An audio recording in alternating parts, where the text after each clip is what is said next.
Guys, so today's video we're going to discuss about TypeScript in Python. So first of all, why spend hours of time of something if you can learn something in just 5 minutes? Okay, so these are the topics that we are going to cover in this video. So we are going to discuss about what is TypeScript. Then we have what are the feature of TypeScript, like we have interfaces, we have enums, we have classes in TypeScript. That all we are going to discuss in this section. And then we have why do we need TypeScript. Then we will talk about the use cases of TypeScript. After that, how do you use TypeScript? Then we do some practical coding. Then I will show you that how you can use TypeScript in your code and all the features of TypeScript. Then we have the final thing. It is how you can start with any project which uses TypeScript in just 5 minutes. So watch till the end. Let's start on it. So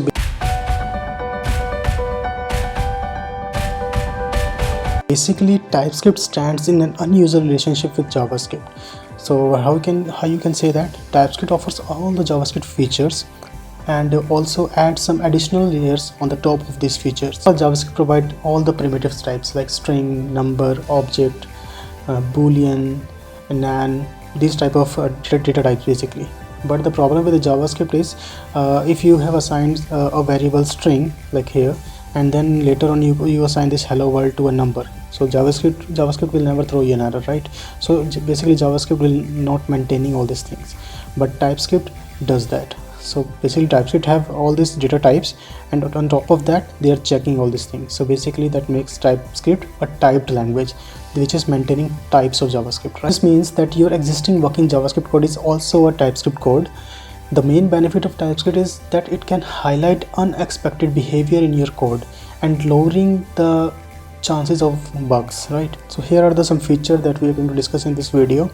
The first feature is the interface. Then we will have this defining types. After that we have this composing types. Then we have some generics. After that we have some enums. So I will show you these 5 features of TypeScript in practical. So let's continue with that. The next thing that we have is how to use TypeScript in the code. So let's do some practicals now. So let's talk first about this types of interfaces. So the main feature of TypeScript is that whatever you write in JavaScript and whatever you assign to a particular variable, it will automatically create the type of this variable. Okay, so basically TypeScript understands what a variable is holding. So in this example, if you will see here, this type is handling string, right? What will happen if I added a number here? So now you will see an error. The number is not assignable to type string, right? But in JavaScript, if you do this, it will not show any kind of error, right? So this is how TypeScript know that a particular variable is holding what data type. It could be a number, it could be a boolean, it could be anything. So basically it reduces the bugs in your code and make your code more consistent and easy to maintain, right? So this is one of the features. Then we have next, which is defining types. So in TypeScript, you can define your own types, like a particular object, what is it going to hold. Let's suppose we have this object which is going to hold name and IDs. But what will happen if someone some new developer came into your team and he don't know what data is particular object is holding after 1000 line of code, right? So what he is going to do, he is going to add some new property inside this object, like email of this user. Okay, so if he is adding something here like email of the user, and somehow that is wrong, right? It should not hold more than what it is required. It is increasing the size of the code. So how you can prevent this thing to happen? So TypeScript have the solution. You can create an interface. So you can create interface. In TypeScript we have interface. You can name it. It's going to hold a user interface. Keep in mind always whenever you create interface, keep this first word capital. This is the syntax, right? Okay, now I will say this object is going to hold name, which is going to hold a string. So what will happen now? User is holding data is user. So basically what I have done here is I have set this const user that it is going to hold this type of data. So what will happen if I try to add? So you can see it is giving me error. See here, so you can see the property email doesn't exist on type user. So why it is happening? Because I have added a type of this user object. We have created an interface for that. Now let's say if I add email here, it's going to be a string type. You will see it's no longer giving me any error here, but now it has started giving me error here because it is not holding the required property. It is type user because it has user type, right? So it should also hold an email inside this as a property in this object. So if I remove this, and no error. Similar to this, I have one more example. We can give type to anything in TypeScript. Basically, it could be a variable, it could be a function returning data, or it could be a class, basically structure of class. So let's suppose I have created a class here. So as you know, class is just nothing, just a synthetical sugar on constructor functions, right? So every class has constructor, right? So what will happen if I create a new constructor from this class? So what type of data it is going to hold, right?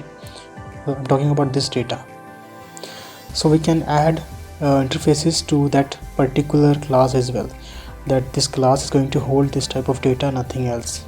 Okay, so let's suppose I've created a interface here, then we have created a class here inside the constructor. Whatever going to pass, whatever data we're going to pass here, it is going to hold that particular data only. So what is going to happen here, if I added this name and ID, so it should only receive this name and ID, nothing else. So if I'm going to create a constructor of this class, it is going to return only these two things, nothing else. So now the similar thing we can do with this function also. This function is going to return what type of data. Okay, so if I say it is returning these two things, name, let's suppose, and the ID should be 1, right? This is fine. But what if I add email here? So now you can see it is giving me error. So what it is saying, like, type name, string, ID or email is not assignable to type user object literal, may only specify known properties, and email doesn't exist in the type of user. So you can see it is also typing this function as well, what type of data it's going to return. Okay, so because of this, if I add email here again, so you will see it will start working. Correct. So now we are going to talk about the third feature of TypeScript, basically, which is composing type. Okay, so in this composing type, it is nothing different than destructuring. This variable could be true or false, right? So I cannot type it.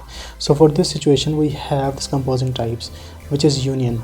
So with this union, we can say, like, this variable could hold the type of true or false, anything, right? So this is how, with this union property, you can distinguish this thing. So another example, if you will see here, so let's suppose we have this string, and we do not know what could be the status of a particular window that we are showing, on our UI screen. So this window could be open, or this window could be closed by user, this window could be minimized by user. We want to track this thing, but how we will do that? We cannot hardly type this particular variable, right? So for this, we add this union as many times as we want, as many conditions we have. So we can say this could hold only three type of values, like it could be open, closed or minimized. Other than that, it will not accept anything, like undefined, like null. Sometimes we get this type of thing also, right? So we can type this thing, that will reduce the bugs, even we have multiple types. Correct. This is amazing. Another, you can see a lock state could be, it could be locked or unlocked. Let's suppose we have added some kind of lock on the screen, that we just wanted to say if user have locked this password or not, or user has unlocked the password or not. So this type of situation we can handle it. We cannot forcefully type this thing, right? Another thing is odd numbers or under 10. I mean, we don't know the situation here. The number could be 1 to 10, any number it could hold, but it should not hold more than 10, right? So we can add 1 2 3 5 6 7 9, any kind of number that it can hold.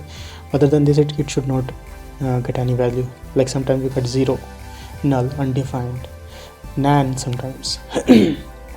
So this will solve our so many issues. Correct. So this is all about the union operator. Another thing that also came inside composing type, which is generics. Generics is it is the most useful feature, basically, I would say. So let's suppose I'm going to receive, I have a variable which is x. Okay, and I don't know, maybe this could be a situation like I don't know what kind of data particular variable is going to hold. I cannot guess, right? So if you will say, I can give you an example, like sometimes we get response from the backend which is broad, like it is giving me hundreds of property inside object node, right? So I don't know what kind of data it is going to hold. I cannot make that longer type, right? So if we want to escape this situation, I don't want to add any type on this X, so we have this any type. If I don't know what kind of data it is going to hold, I just add any here, and I can say it could hold 7, or it could hold any string, or it could hold any undefined also.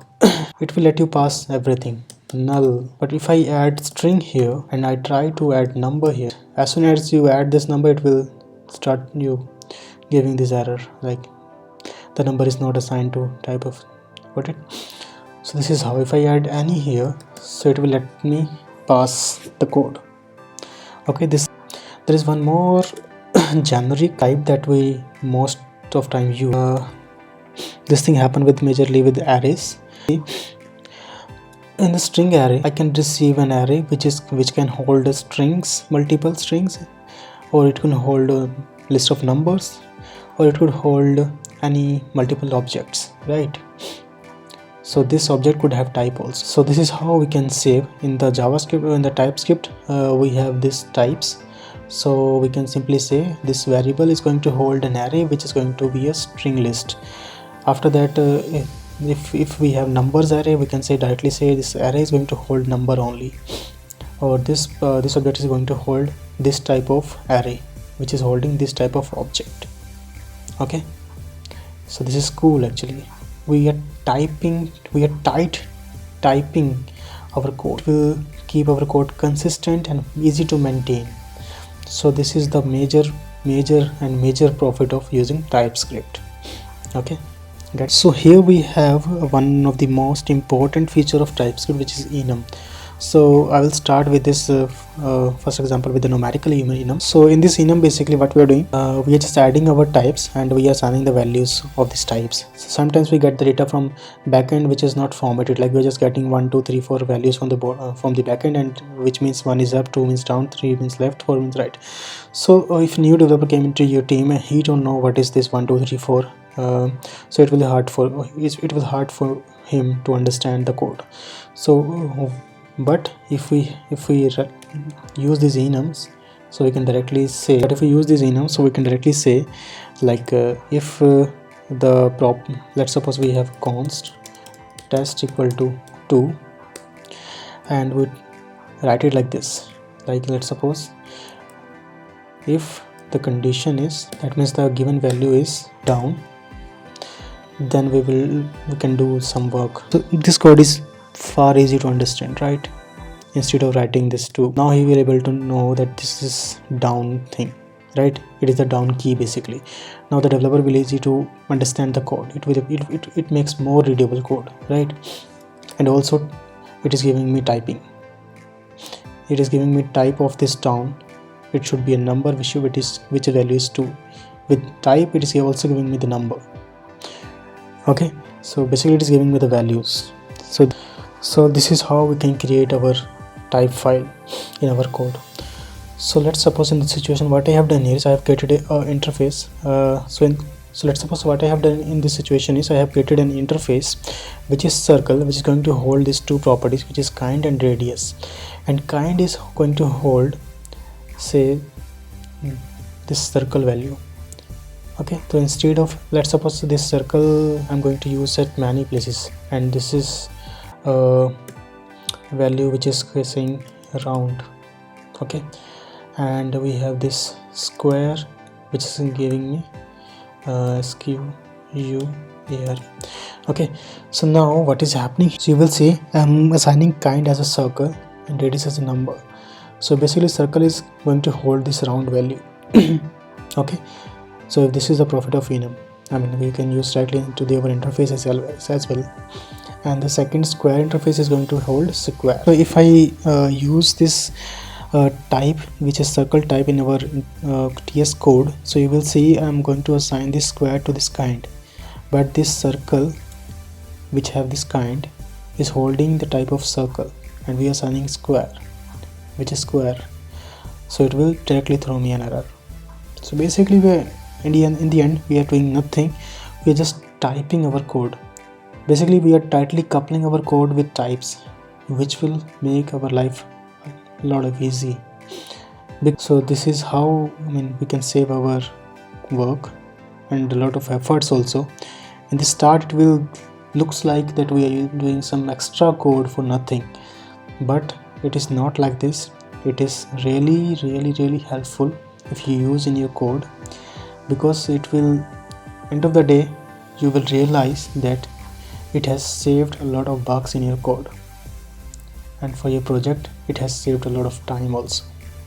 Okay, so this is all you need to start into any TypeScript project. Like if you're going to work into Angular, I think this knowledge should be more than enough for you to work in Angular. Or even if you're going to work in TS, in React also, this should be enough for you. You don't need to go deep inside of TypeScript code or anything else. This is more than enough, because this is the only requirement that these frameworks have. This is the only thing they are doing. So if you have enjoyed this video, please like it, and if you are new here, please subscribe to the channel. Or if you have any suggestion, you can also add into the comment section. I will definitely see. I read all of my comments. Okay, so that's all for the day. Thanks for the watching. Have a good day.